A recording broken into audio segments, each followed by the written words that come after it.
There you go. Hi, Paradigm Shifters. It is, yes, August 31st, the last day in August, 2021. Do you believe it? What a journey this has been, right?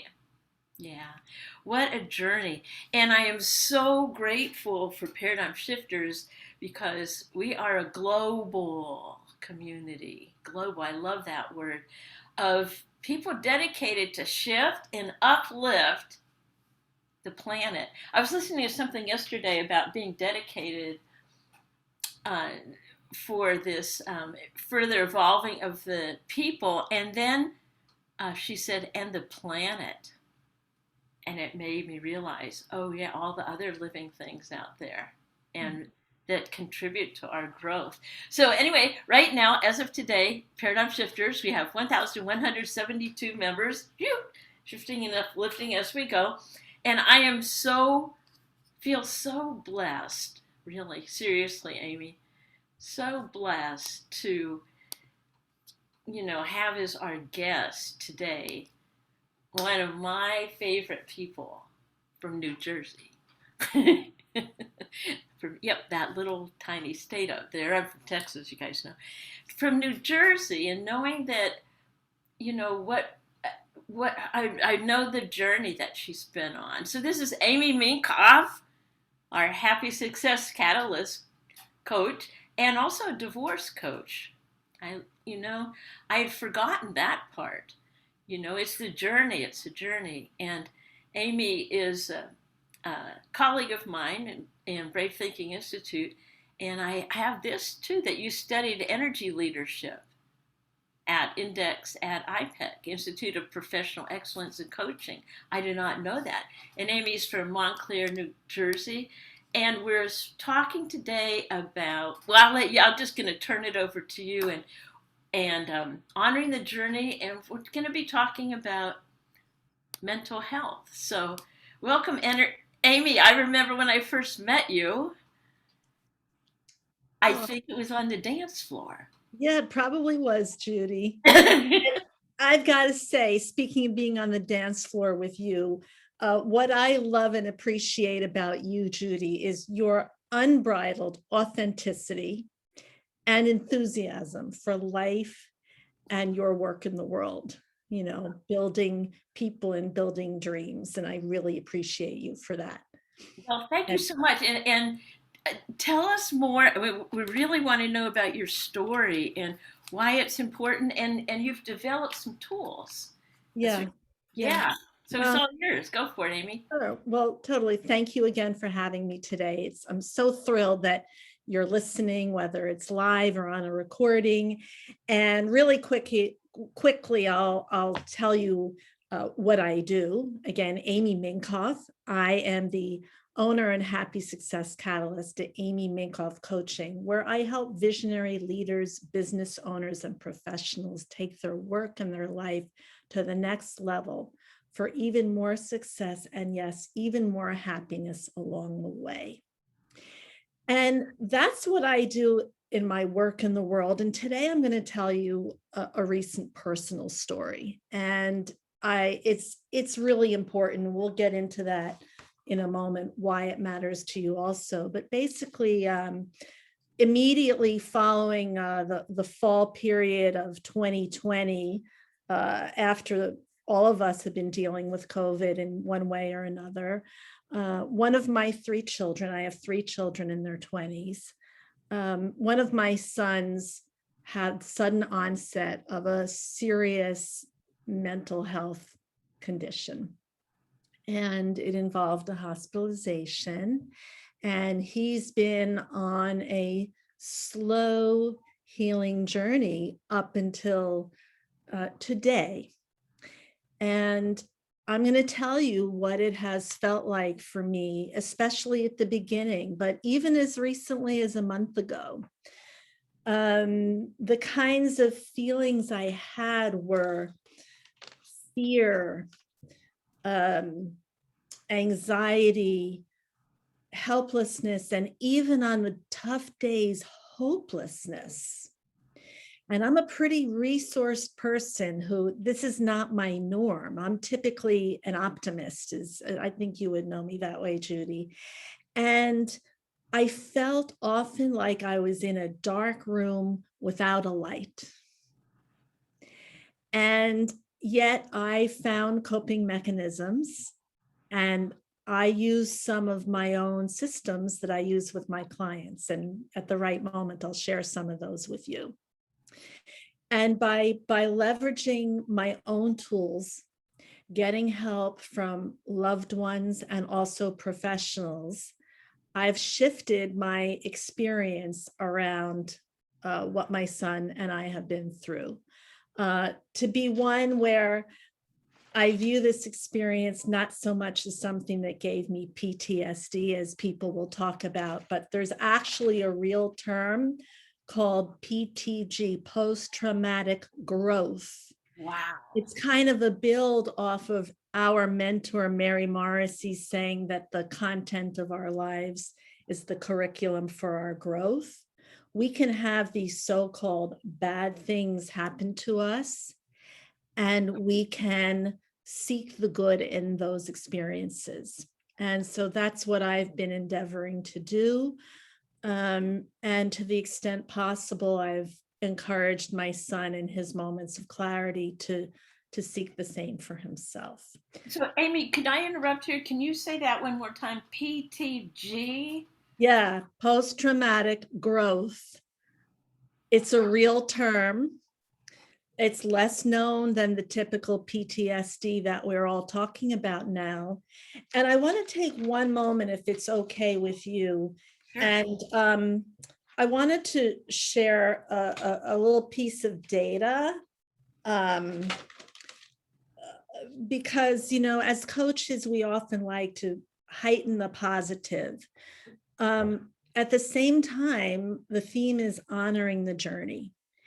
And as Mary would say, we don't always have to do a spiritual bypass. So if anyone who's listening to us now has ever worried about the mental health of a loved one, even in the smallest way, or they actually have been diagnosed with something, or you yourself are being challenged, you don't have to do a shortcut to optimism.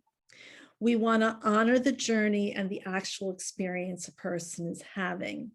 And the kind of tools I'll be sharing are ways to help address that. And yes, move to a better place, but we want to be able to meet people where they are in their journey. And what we're experiencing on the planet is a pandemic, and everyone's got a mental health journey, which I believe is as important as our mental health.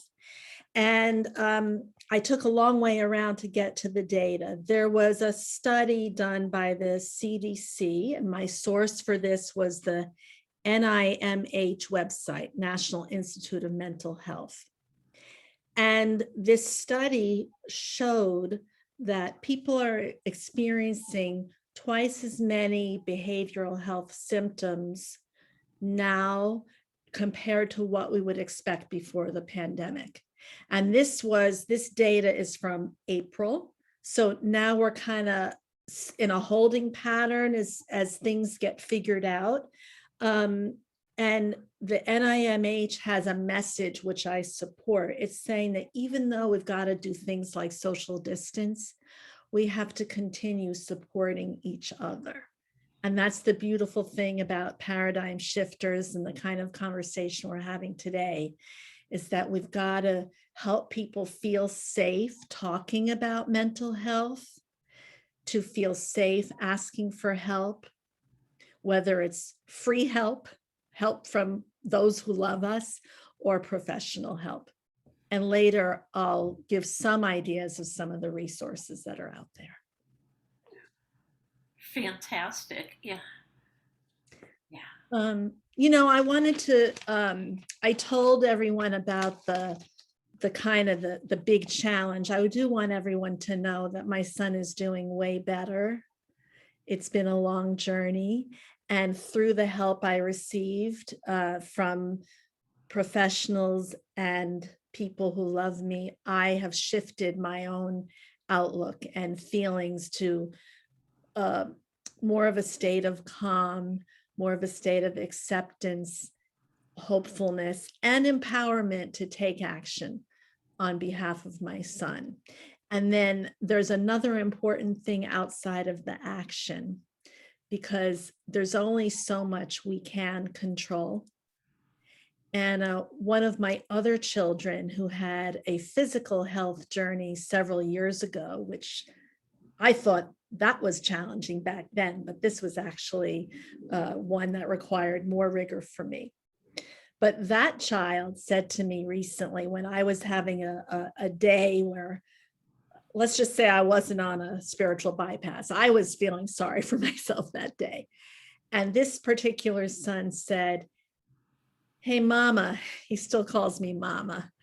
"Mama, can I give you a piece of advice, even though I'm only in my 20s and I really know nothing?" He's so humble.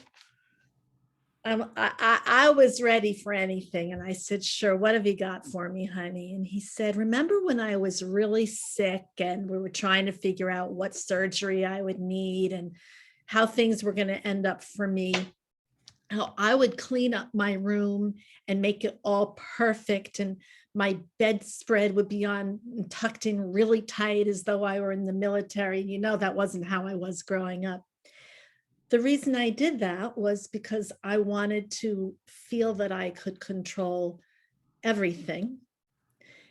And I came to realize I couldn't control everything. And that was something I could control. And what I realized, this is my 20 something. He said, I realized when I was so sick that I had to let go and surrender to the doctors and to the universe. And I tell you, it almost brings a tear to my eye again, like it did when he said it to me, because I could just kind of release my white knuckles in that moment. And I heard another coach say to me once, she had a challenge with a child who was going through behavioral health issues. And for her, her language around that was surrendering this child to God.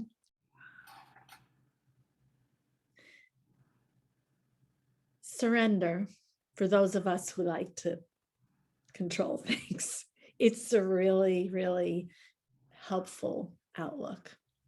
It gave me the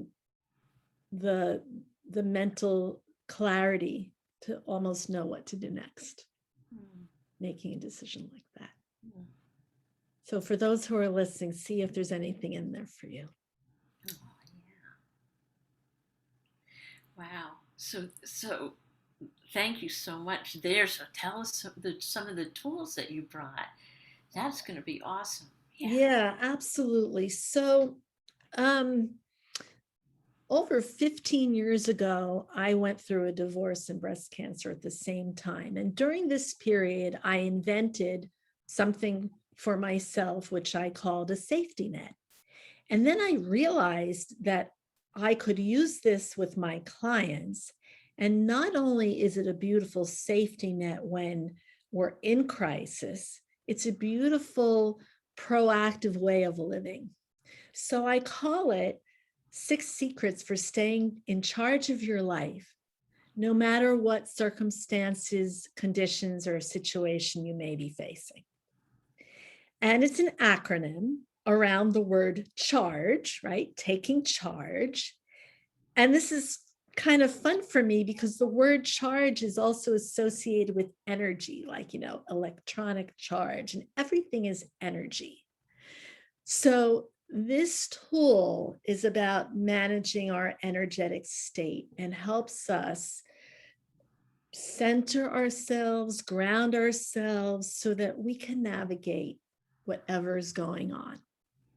All right, so here we go. You ready to take charge? Okay. So the first thing, and so, especially if you are a caregiver of someone facing mental health challenges, the first thing in the C is to choose yourself first. This goes along with the somewhat cliche of being on the airplane and putting your own oxygen mask on first. It's a good metaphor. If you're not good, you're not going to be able to take care of the other person you love or tend to the other things that you care about in your life. So this is about extreme self-care. It could involve physical things like a manicure or going to the gym. But importantly, it's the internal things. It's the spiritual things like meditating, or if you have a practice, to give yourself the space to do it. And it can also mean finding your own mental health support. And I'm going to mention this again. This will be infused throughout all of these tools. Okay, so put yourself first, because if you don't, you won't be there to take care of the person you love. Second, the H in charge is to have a sanctuary. And I actually mean a physical one, to pick a space.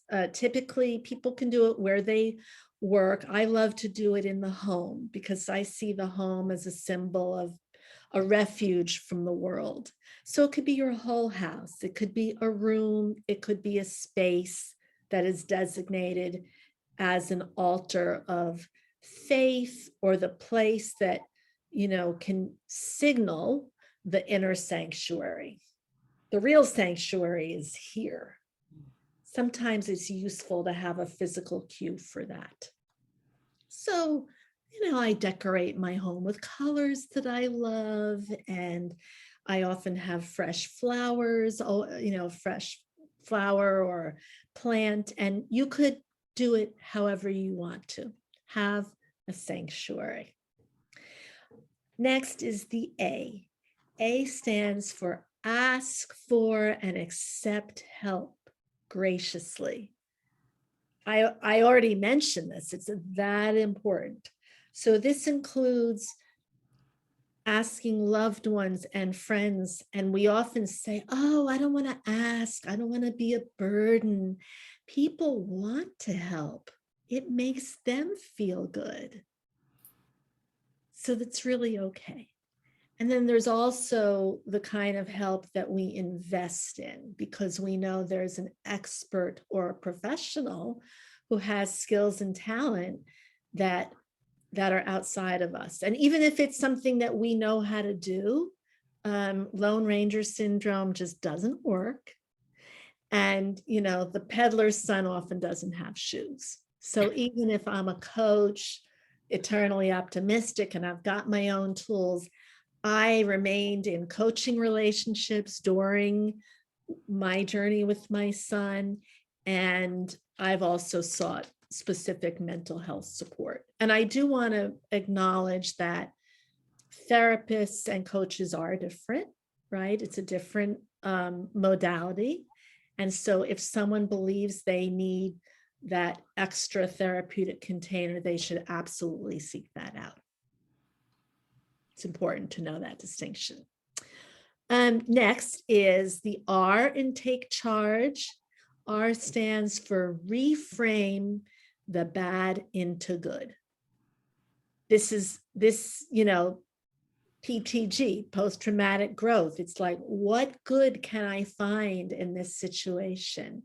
What can you discover about who you are, what you've really got inside? You think you can't handle something, and then you've got a situation or condition. And if you look inside and say, I've got this higher self, the part of me that's connected to spirit is bigger than anything around us.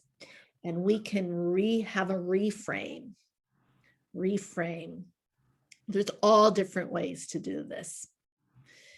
Next is the G in charge, and this stands for give gratitude. Also forgiveness. And you might be saying, well, how do I feel grateful if my loved one is suffering so and I'm having a hard time? We can be grateful in a situation. I will say this. every time my son showed up at the dinner table, even during his darkest days, I always led the conversation with, let's go around and share 3 gratitudes. 3 gratitudes every single day. And he found things like, I'm thankful for you, Mom. I'm thankful for the support you've given me. I'm thankful for my siblings. Just last night, we did it again. I'm thankful for all of the people who supported me through this journey. And in fact, he started a new job today and resumed his coursework last week. So gratitude. And then I have a point on the forgiveness part. It's sort of an advanced, I'm giving you an advanced tool here. In the mental health arena, not everyone gets it. Not everyone is as open or comfortable with this. And sometimes that can be challenging to hear other people. And sometimes it's helpful to acknowledge that we may not change that person right now, and to forgive them for being where they are, kind of wrap them in a cloak of compassion, accepting their level of awareness and saying, I know what I can do, how I can respond to my loved one. And not everyone is there yet. That might take some rigor, but it's an important one to consider. So we just did the G, and that brings us to the E in the word charge. And that stands for embrace your future now. Wow. We started with that when you played the Fleetwood Mac song. Yes. Don't stop thinking about tomorrow. It'll soon be here. In every moment, the future becomes the moment we have now. And when we're facing a challenge that kind of looks insurmountable, when we're kind of getting down to our human level, how we embrace the future now when it feels challenging to imagine is we don't worry so much about the physical external condition, but what's the energetic state I'm feeling inside today? And I would imagine myself as the mom of a young man who was healed. And I imagined how am I being when that's already happened? I'm confident, I'm trusting the universe, I'm patient, I'm calm, I'm surrendering. That's how I got there. And then I kind of give myself an invitation to try that on in the moment. And that's kind of how we can practice embracing the future now in this moment. So that's how we can take charge of our life, no matter what's going on around us. Wow. You know what I really love that you said, Amy? What's that, Judy? Well, I love the acronym, charge, choose yourself first, have a sanctuary. Wow. Right. Very important. Ask for and accept help graciously. That's a green growing edge for me. And reframe the bad into good, give gratitude and forgiveness. But I love that. Embrace your future now. And here's what I wanted to point out to everybody watching this. If you noticed Amy's language, yes, we want her son, to be healthy. However, in her vision, it was like she's imagining herself, her vision of who she is being with a healthy son. That is really, I feel, a very important point to make. Right, Amy? Because that's your vision. You don't know your son's vision, but whatever that may be. But one thing I've worked with so many parents over the years, it's parents are models. Parents are the first teachers. Mm-hmm. And even though they might not know that now, but you are modeling for your children. And I just can't thank you enough for bringing that up. Thank you. And there's another reason for that. There have been times my son would say, well, Ma, I want to do it this way, or maybe you don't know how I'm feeling right now. And I think I mentioned something about this earlier. I have to honor that this is his journey. And that helps me with the letting go. And this is helpful in any stage of parenting, I have found, where we can model for them and we can do things to help protect them, but we cannot protect them from their human experience. Mm. And I've had to remind myself of this at moments when I would be like, well, go and have this treatment or talk to this professional. And he's over 21, so it's his journey. So I've been working on honoring his journey, and that's why it's a subtle thing you mentioned. I did focus on how am I being as his mother today and as the mother of a healed young man, healed, healthy man. I want to reach out here, just give you a big old hug. Thank you. I have like one last question. As we, as a community, we want to honor you and your work in the world, and bless you. And so, what can we hold as our shifter community, paradigm shifter community, and 2.0, our second year in existence? We started out one, like, last August, like, well, this is only going to last for, but we're into a deeper spiritual awakening, I feel. Then, and so, what would you love to have us hold for you, Amy? And what would you love to have us hold for you? It's all yours. You have a whole Yeah, banquet table there. yeah. Yeah. Well, could I ask your permission? I'm going to answer that question. Could I ask your permission to offer 3 possible resources if something people feel they need beyond what I shared today? Absolutely. Uh, Absolutely. okay, I felt that's important to do. And This, you know what? What we can do is we can put it, I want you to say it here, but also when I post it, we're going to put that in the group too. Okay, go ahead. Yeah. this is not exhaustive.